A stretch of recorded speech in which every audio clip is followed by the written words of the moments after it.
Ce sont les rois du patinage qui font chauffer la glace.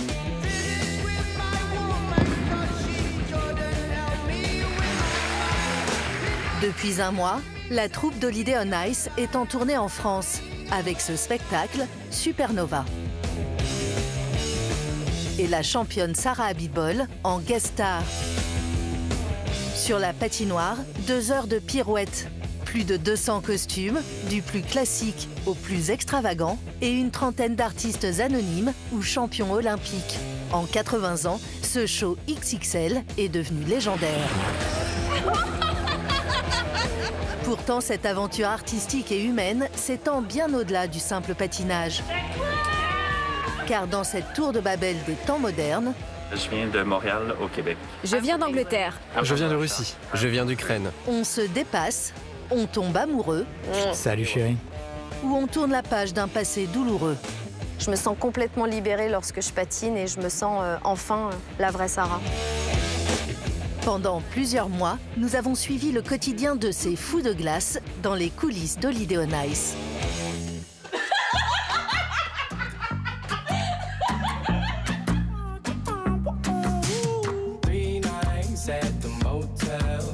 Pour la troupe, l'aventure a commencé il y a déjà 4 mois. Bien avant la France et après les Pays-Bas, elle a posé ses patins à Vienne, la capitale autrichienne. On y célèbre Mozart et Sissi l'impératrice. Mais en ce mois de janvier, la star, c'est elle, Sarah Abitbol, 47 ans, reine du patinage artistique des années 90. J'étais déjà venue il y a plus de 20 ans, vice-championne d'Europe à Vienne, donc c'est un pays qui me porte chance et c'est magnifique. C'est une ville qui est vraiment très très belle et j'ai des beaux souvenirs.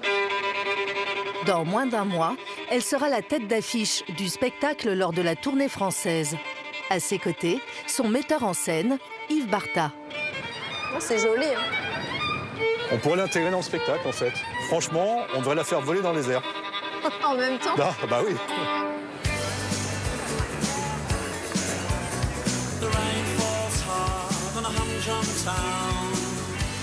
On essaye de le faire en entier. Championne multi-récompensée, Sarah Abitbol a beau être retraitée des compétitions depuis 20 ans, elle n'a jamais arrêté de patiner. Ouais, ok. Alors bien. Ok. Ouais. Dans le numéro qu'elle prépare depuis 2 ans pour ce spectacle, elle revisite les heures les plus sombres de sa carrière. À l'adolescence, son ancien entraîneur aurait abusé d'elle, un secret qu'elle a révélé dans un livre il y a 3 ans et qu'elle exorcise aujourd'hui sur la glace. Je suis enfermée dans une toile d'araignée, il y a des monstres autour et puis j'essaye de sortir de cette toile d'araignée. Une performance très éprouvante qui fait perdre l'équilibre à la championne. C'est magnifique si je tombe comme ça. Ça se voit. Mais ok, bah écoute, t'es emporté par la bête. Tu sais quoi, tu te roules par terre. C'est ce que j'ai fait. Mais exactement. Tu rattrapes un élastique quand il y en a devant toi, tu te relèves. On sait que sur les 90 choses, ça va arriver au moins une fois. J'ai l'habitude de tomber. Je me relève. Mettre en scène une histoire si personnelle est très rare dans l'histoire du patinage, surtout lorsqu'il s'agit d'un show familial. Mais n'être jamais là où on l'attend est la devise de ce spectacle depuis sa création, il y a déjà 80 ans. Noël 1942, les États-Unis découvrent Holiday on Ice, en français les vacances sur glace. À l'époque, c'est la première fois que des spectacles se jouent sur une patinoire. Le succès est immédiat et va s'exporter dans le monde entier pendant des années.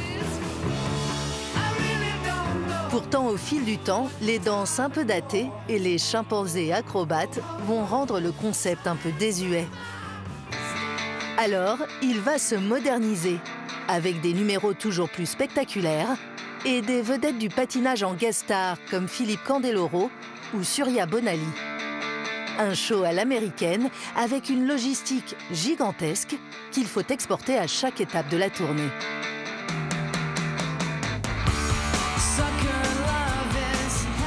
Un mois après Vienne et après un triomphe à Paris, c'est la Bretagne qui s'apprête à accueillir les rois du patinage. Leur terrain de jeu sera la Brest Arena, une salle de concert qu'il va falloir transformer en patinoire, l'autre grande star du show. La voilà qui se dévoile. Tel un meuble en kit, fait d'une centaine de plaques. Ce sont elles qui vont former la glace. Vas-y, Serge. Sous l'œil avisé de Gwen, l'homme au béret. Ouais, voilà, ouais. On enlève toutes celles-là, comme là-bas. Allez, on tire la nappe. Allez, faut pas de plis, là. Comme à la maison. À chaque étape de la tournée, le régisseur et les 40 techniciens n'ont que 8 heures pour tout mettre en place. Ok, on positionne bien les chariots. Avec une organisation bien précise. Ouais, t'es bien, Serge. J'ai 2 patinoires sur la tournée. Celle-là, elle a été démontée à Rennes il y a 3 jours.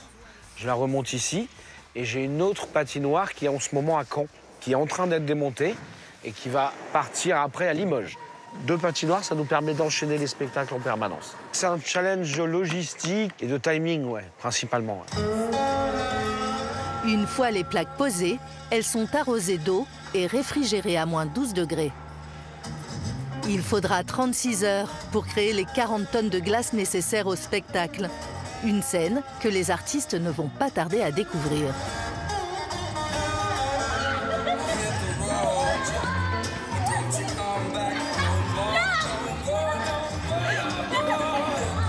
Trois jours plus tard, la Brest Arena s'est bien transformée en patinoire.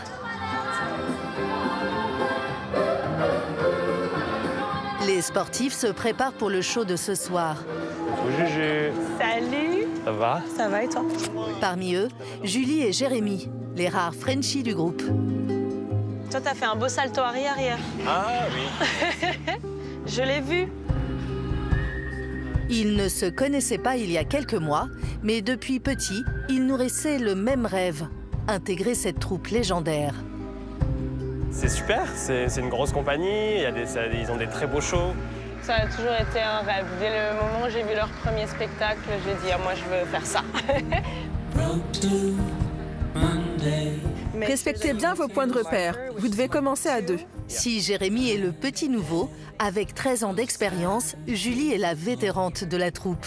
Ça fait comme ça. 1, 2, 3, 4. Loin de chez elle depuis 4 mois, elle y a créé un nouveau foyer. Yes. Super, c'est bien comme ça. Ces deux-là, ils sont nouveaux, c'est ma nouvelle famille maintenant. C'est ça. Ouais, on devient très proches. Après, en même temps, on passe 6 mois presque non-stop, tous les jours ensemble, du petit déjeuner au dîner, on est ensemble. Donc du coup, ça crée des connexions, des liens, évidemment. Mais c'est bien, c'est ce qu'on aime en tournée, c'est ce qu'on aime. Cette grande famille du patinage passe jusqu'à 10 heures par jour dans les salles de spectacle. Je sais pas ce que je ferais sans toi. Moi, je tomberais par terre et je mourrais. Alors, entre 2 shows, on y déjeune, on y fait la sieste, on tente de communiquer avec les 18 nationalités du groupe. J'adore votre numéro de pole dance. Oui, c'est vrai. Je l'adore vraiment. I love it so much. Et on y fait même sa lessive, comme Jérémy. On voyage avec nos machines à laver. Et chaque nouvelle ville, on essaie de trouver où est-ce qu'il les cache. Donc j'ai trouvé les machines. Au fil des jours, des amours finissent par naître dans la troupe. Salut mon chéri. Il y a 5 ans, Julie a rencontré Timo, un Estonien et technicien sur le show. Tu sais, hier, j'ai eu un petit problème avec mon harnais pendant le numéro de voltige. On voyage ensemble, on travaille ensemble et c'est très pratique parce que du coup, il n'est pas loin de moi. Ce jour-là, après une première représentation dans l'après-midi, les patineurs ont droit à une coupure d'1 heure avant le spectacle du soir. Vous êtes prête pour le prochain show? En coulisses, 2 visiteurs attendent. Allez, Julie! Ces 2 supporters bien connus des patineurs sont les parents de Julie, venus tout droit d'Alsace. Ça va? Je vous fais visiter les coulisses? Crying Il y a ma perruque pour quand je vole. Ouais. Celle-là, c'est la mienne. À 30 ans, leur fille vit aujourd'hui sur les routes une partie de l'année. Aujourd'hui retraités, ils la suivent sur de nombreuses étapes du spectacle. Comme on est fusionnel, on a besoin. C'est pas facile de voir notre fille partir et j'avoue que quand je tourne dans notre appart, que je descends dans sa chambre, c'est vide.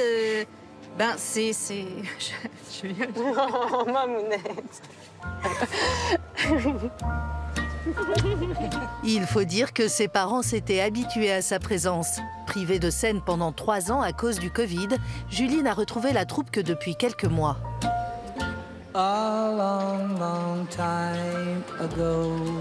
16h30, les spectateurs se pressent à la Brest Arena pour le 2e spectacle. Jérémy enfile son costume.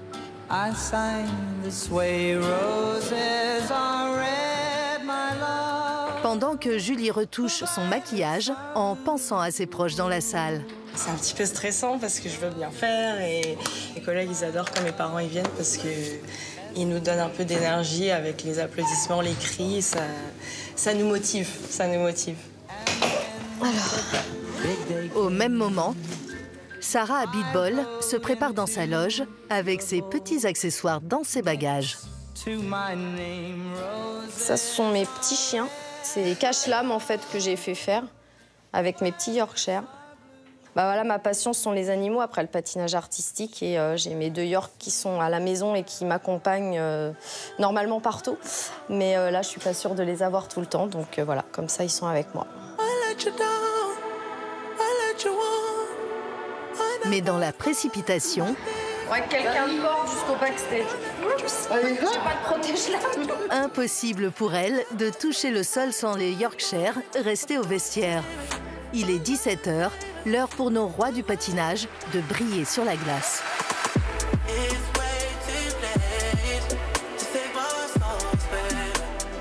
Jérémy entre en scène, suivi de Julie, encouragée par ses parents.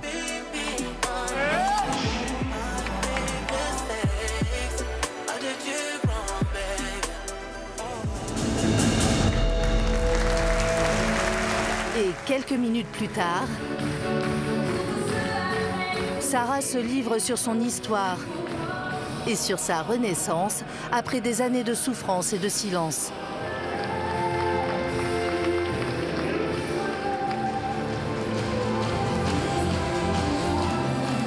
Ces émotions si fortes sur la glace, c'est peut-être ça le secret d'Holiday on Ice.